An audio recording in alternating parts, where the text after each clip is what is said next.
It's time for Let's Talk with Tara. Tara is a counseling coach who addresses real issues that plague many women today. Issues like church hurt, disappointment, anxiety, depression, and many more.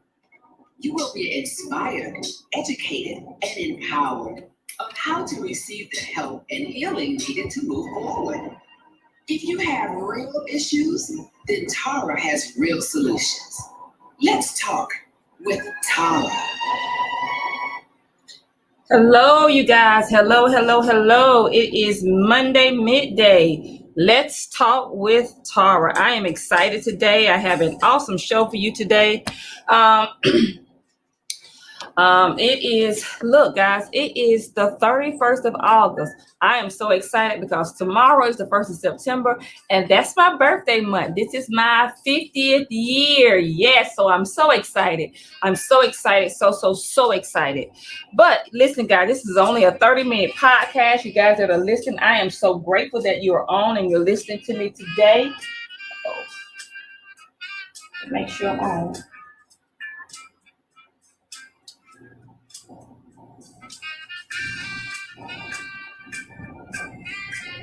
Hi. Okay, hold on 1 second, you guys, for my live audience. I gotta make sure my paper.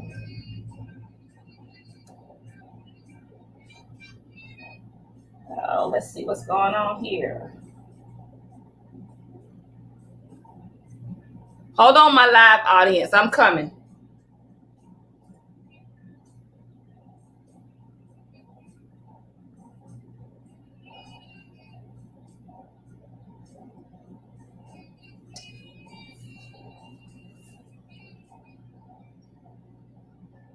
Let's see what's going on with my broadcast. Oh, wow. You know what? When you're live, things happen. I'm actually trying to get up on my podcast. I'm having a little difficulties.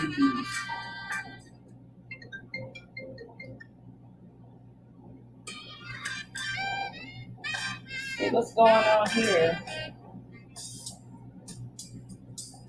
Well, you know what? I can't go live on my podcast, so I guess it's just for you guys today. So let's go ahead and get into it. I'll record that again later. Don't know exactly what's going on with it, but it's midday, Monday midday with Tara regardless. So, and the old people used to say, one monkey doesn't stop the show, and that's not going to stop the show today. I will just record for the podcast a little later. We're just having some technical difficulties. And yeah, so let's get started.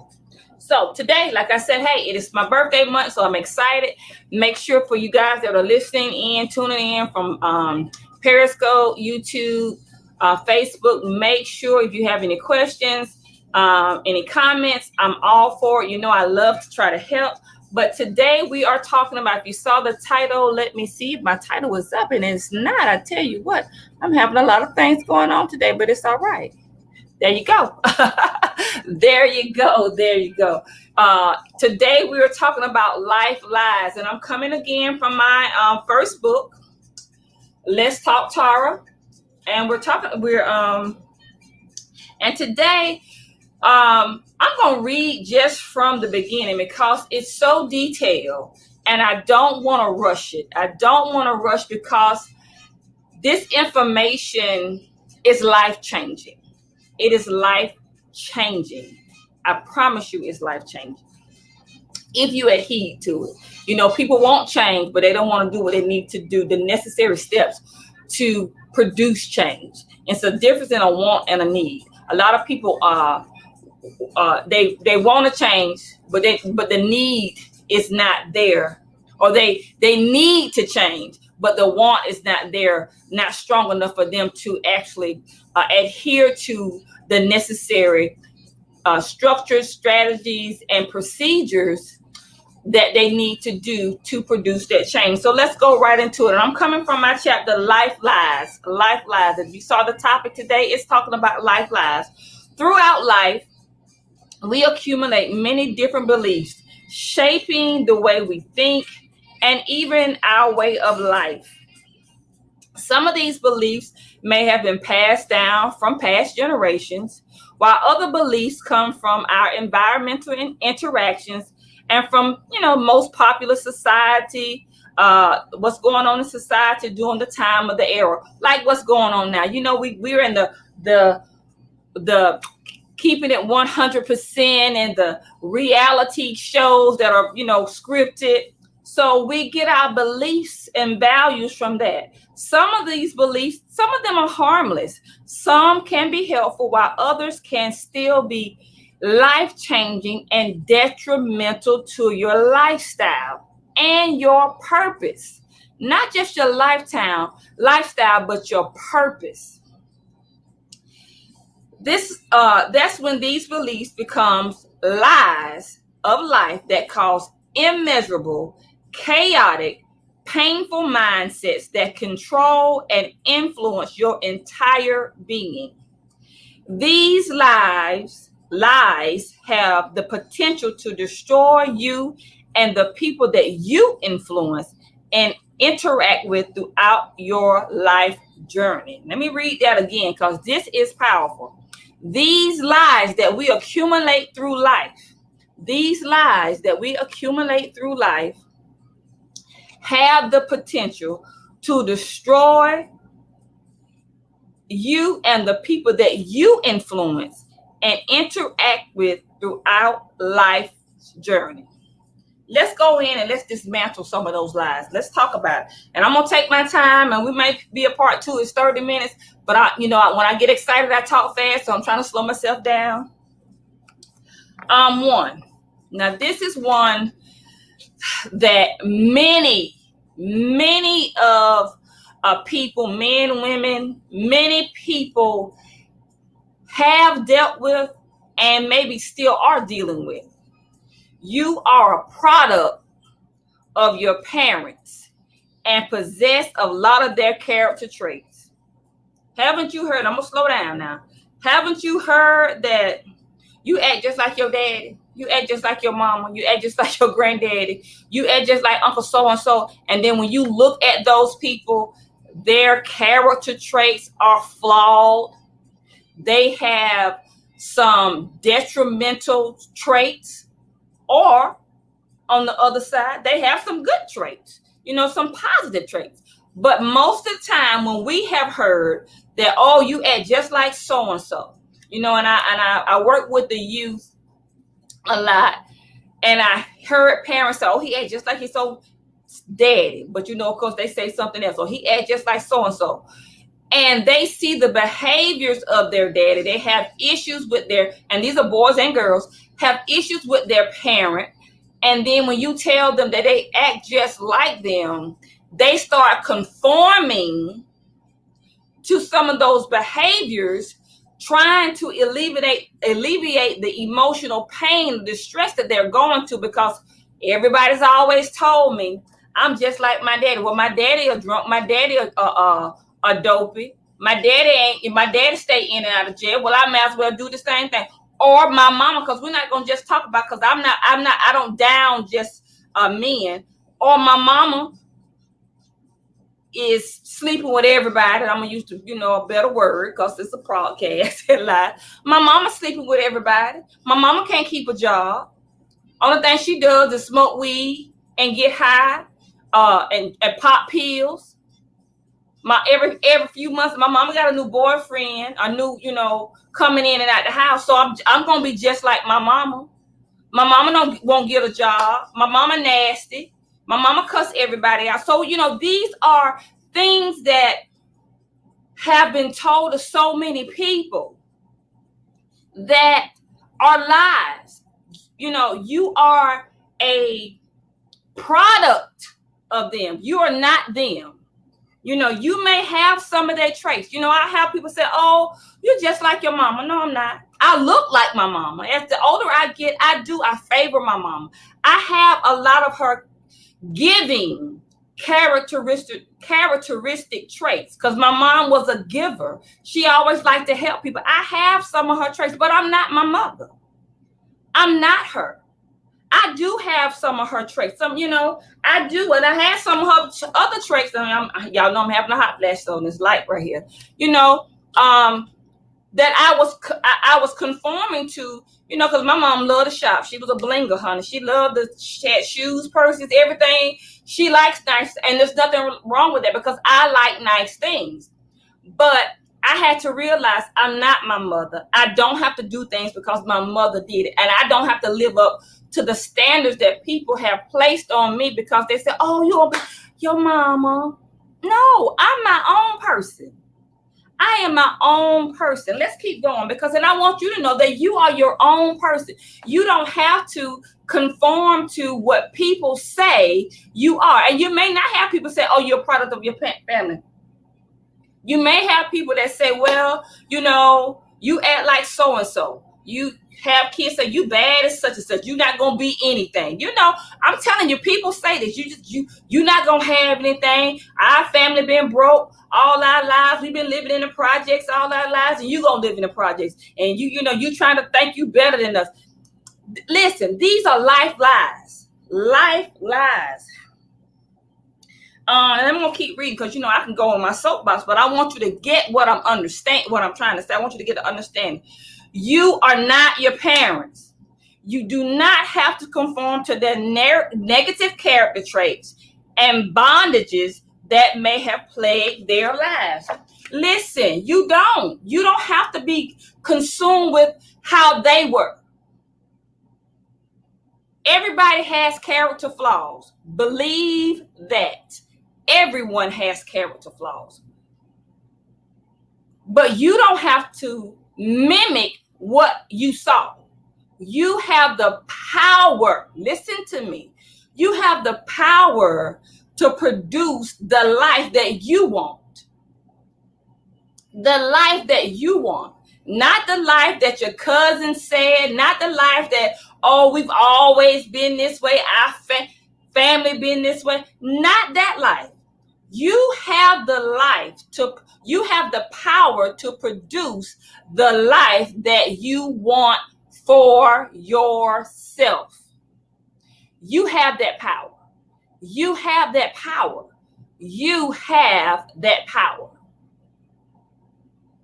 It's all in what you want. See, a lot of times we get caught up in those life lies that, "Oh, I ain't gonna never. This is I'm just. This is what we gonna be doing. My cousin worked here. My auntie worked here." And let me tell you what often happens. So you think you gotta you have to limit yourself to a certain level in life. I never forget. I was teaching for a few years. I taught a self-esteem class at one of our local libraries, a seminar. And I had a young man that came in, and I'm not gonna call his name, but and he was a young man, maybe about in his 30s, 35. And he said, "Well," when we're talking about self-esteem, going back to what my family said, those life lies. And he said, "Well, listen, I've always wanted to be a chef. I've always wanted to own he was a chef. He was in culinary school. He said, "I always wanted to own my own restaurant, blah, blah, blah." He said, "But my family keep telling me," because he came from people that, families, they were not chefs, but they worked in the restaurant. They did cooks. They were cooks. They were not chefs. This guy was going to school to be a chef, and he wanted to own his own restaurant. He said, "I keep trying to tell my family this big dream I have. I want to own my own restaurant. And they keep telling me, 'You ain't gonna own no restaurant. How you gonna get,'" this is how they said it to me, "You can't," because y'all know how we talk. Who gonna come to your restaurant? Where you gonna get that money from? You can't afford to do that. Just work in a restaurant like we've been working. All our families been cooks. Why are you trying to do something different?" And he said to me, he said, "Miss Tara, I keep sharing this with them, but they keep knocking it down." He said, "Do you think that's all I can do? It's just be he says he was going to be in a chef, but he didn't want to open his restaurant. He was really saying, 'Do you think all I can do is be a cook?' And I asked him, I said, 'Is that all you want to be?' I asked him, I said, 'Is that all you want to be, is a cook or just a chef?' He said, 'No, ma'am, I want to be on my own restaurant.' I said, 'So do it.' He said, well, what about my family keep knocking me down? I said, stop telling them. Stop telling them your dreams. Because this is what I had to learn in life. If it's your dream, they can't see it. Only you can see your dreams. Only you see your dreams. They cannot see your dream. That may not be a dream or aspiration or anything for them. They may be capped off. But if that's your dream, that's your goal, you can't expect your family to check off or agree with what you want in life. For whatever reason it is. Some people can't check out, but can't agree with you or celebrate you because of their issues. Because a lot of times what people think in their head, they may not say it, but they think, well, if you become a chef, what's going to happen to me? How's that going to make me look? I've been a cook all my life, and you're going to go and you be a chef. What makes you better than me? This is the conversations that people have in their heads. And it doesn't make a person better. It just makes them, they're a goal driven a little bit stronger. Because see, to pursue going to school, not just to be a cook, but be a chef, that takes a little extra drive. It costs a little bit more money because see it's going to cost you time. And it may also cost you friends and family. And what happens is those friends and those families start acting funny. And what do we always say? Oh, you think you better than us now? No, it's not that they think they're better. It's their dreams. If you don't want to dream it, don't try to stop them from it. But you can't allow people and their issues because you don't know their backstory. You don't know what's going on with them. But those that you love, that you were you think should support you, are not always the ones that's going to be there to support you. It may be outside people that will support you. So those life lies will keep you in a conundrum, in a cycle of, well, I can't do it because my family's always done this, or I've never seen anybody do it. Well, maybe you were born for such a time to break that cycle in your family. You had a family full of cooks where when they were supposed to be chefs and restaurant owners, but they didn't have the tenacity, they didn't have the goal, they didn't have the information to push through their dreams. So they just settled for mediocrity. They settled what they thought they could, obtain. But if that's your dream, don't allow people to halt your dream because of their issues, because they have put a cap on their life. You understand what I'm saying? We have to understand life will throw us lies. We don't have to listen and succumb to the lies of life. I remember I come from a family, I'm second generation cosmetologist. I'm a second generation. I come from that and I'm successful in it, and I thank God for it. But if anybody know anything about barbering and cosmetology, yes, we the health and beauty field, but also we are the ministers, we are the counselors, we are the advisors. We are the information, the information wheel for people who you need, a plumber, a lawyer, a doctor. We are all of that. And when people come and sit in our chairs, they look for us because they trust us with their hair and their looks and helping them their self-esteem. They trust us with their issues. And a lot of times we give them advice out of our own experiences and not from a place of true help, but out of our own experience. So long story short, I decided to, since I was working with them, I was already doing mentoring and coaching and all that other stuff. I decided to go back to school to pursue my degree in counseling. When I got my BH and then I got my master's in professional counseling. Well, when I was working on that, I had some family members say, well, you gonna get a job in that?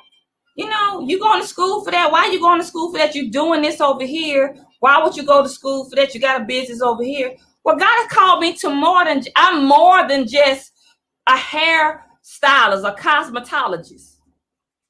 I'm more than that, which all of that encompasses that, because look, I have to deal with health issues too. Doctor, I have to be somebody's people doctor too, give out information.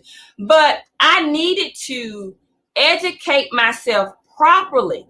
I had read a lot of books. I had did a lot of study, but I needed the proper education so that I could properly help people on the capacity that I am called to help people.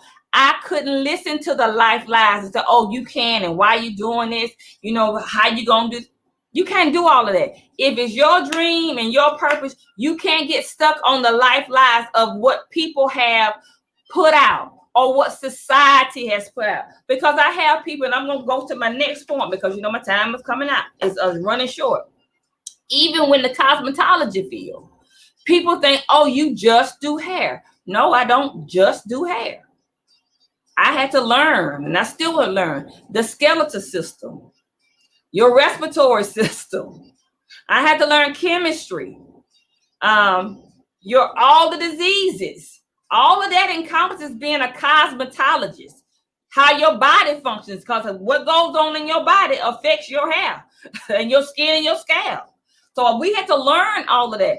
And even psychology. We in cosmetology, when I was in school, we had to take a course in psychology because we are not just dealing with people and their hair.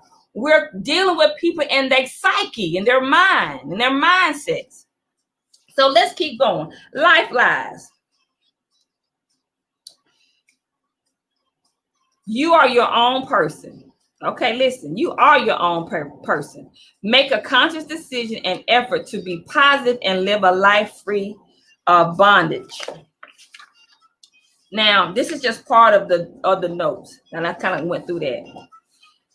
Listen, time heals all pains.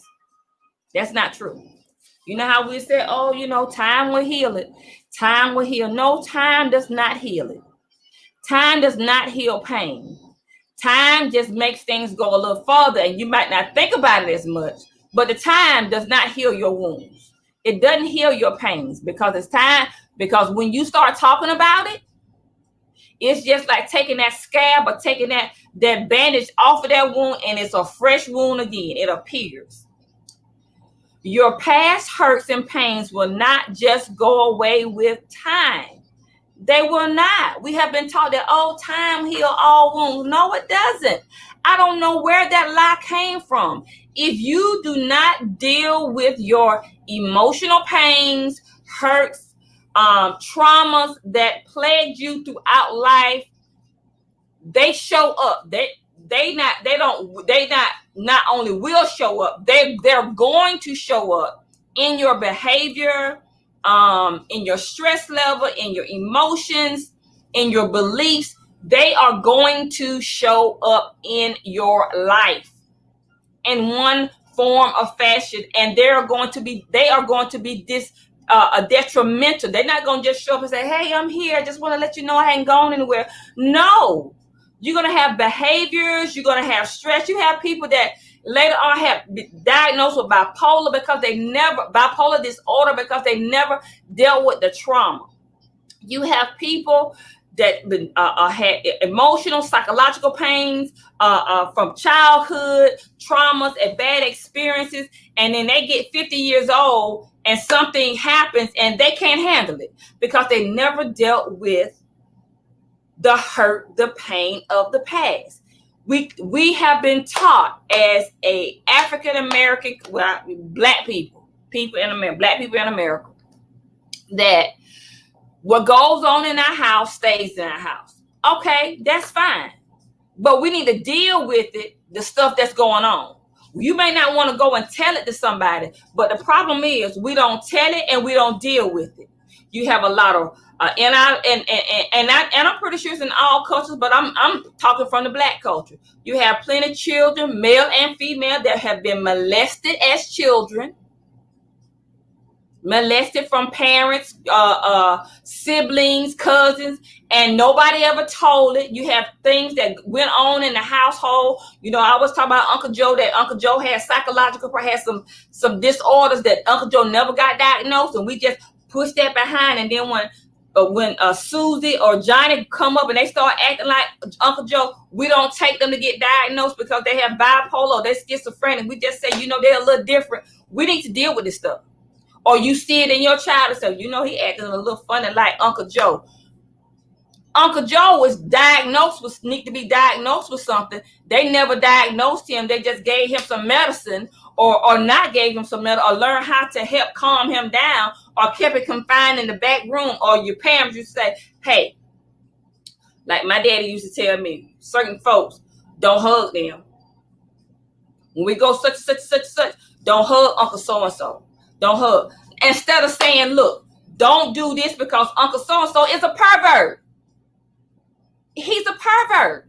He's a pedophile. He like little girls or he like little boys. We never say this stuff. We never tell these things. And then these children or people be violated and when they grow up, it's detrimental to their lifestyle. We even have, and we talk, that's kind of to the extreme, but what about those emotional word hurts that you've been dealing with from mama, from grandmama? Because, I have people, I deal with women of all ages in their 70s, almost 80s. They are still dealing with the color of their skin because they was called that little black girl.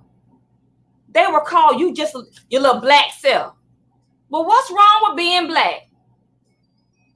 What is wrong with being black? Because you were the darkest one in the family or your hair was a tighter curl, you were nappy-headed and black. Well, what's wrong with that? You had no choice, no rule on how you got here. But word hurts still affect you throughout your life. Self-esteem. We have to learn how to deal with this. Oh, you had a big butt. You got big lips. You got big eyes. How many people that's listening to me could had a decision on how you were made in your mother's womb? What color skin you would be, what kind of texture hair, how your eyes, your nose, your ears, your feet. Nobody could control that. And who said it was wrong because it doesn't look like the person next to you? Why couldn't something be wrong with them? But these are life lies that we accumulate through life. We accumulate through life. We have to understand if we don't deal with these lies, oh my gosh, I got like 3 minutes. If we don't deal with these life lies, they deal with us. They deal with us. Now, some of these people that I'm talking about that maybe you need to deal with it with, they might be dead and gone. You still need to deal with it. Because a lot of this stuff that you're dealing with, whether it's behavioral or emotional, first of all, you have to validate to make sure how you perceived it was correct.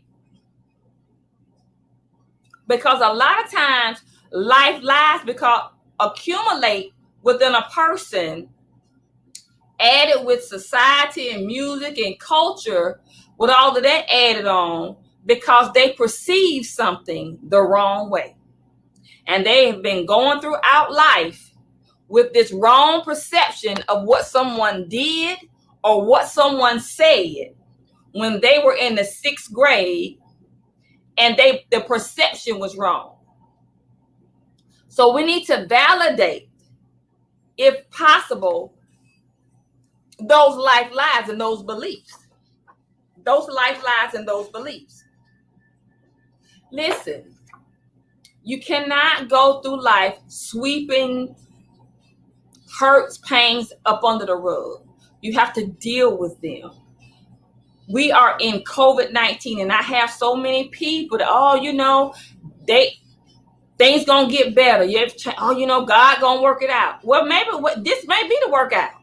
How do you not know that this may be the workout? This may be the new normal. This may be it. You have people that are dealing with stress and anxiety from being loss of job, loss of income, being isolated, feeling lonely, so many deaths as a result of COVID-19. And people tell them, you're going to be all right. They're in a better place. How do you know?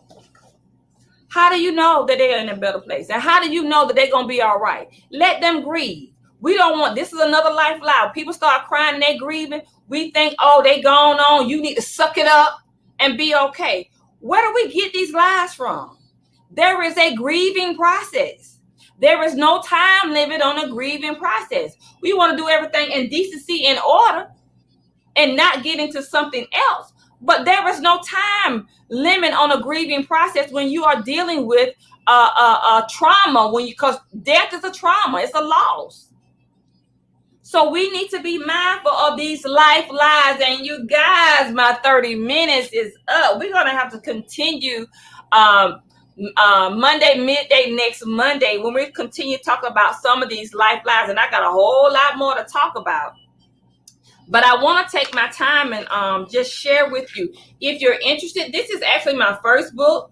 Ladies, Let's Talk, Life, Lies, Love, and Relationships is revised. It's been added maybe about 20 more pages. This book right here, you can go to my website at www.taratstallinsinc.com/shop, and you can purchase this book right here. I think you can get both of them, both copies of my book. I don't have the other one on hand for $19.99, but we're going to still talk about that. We're going to be talking about it. I'm so excited, you guys. I'm so excited. Go to my website. I offer a 30-minute call session for those that think they need counseling, coaching. I'm available for that. You can go to Calendly or just go to my website, taratstallinsinc.com. You'll see where you can schedule a free 30-minute call session there. Remember, every Tuesday at 6 p.m. on the dot, it is Talk Therapy. Melody Manning and myself at Inspired by Melody. We are here live on Facebook, on our YouTube, on our Talk Therapy page with our talk show, Talk Therapy. It's going to be an interesting topic. You know, guys, our conversations are real raw and relevant. I thank you guys for tuning in with Let's Talk Tara, where I'm here to educate, empower, and inspire you to your next level of greatness. Until next Monday, we will talk to you. Have a great week. This is the Let's Talk Tara podcast. Thank you.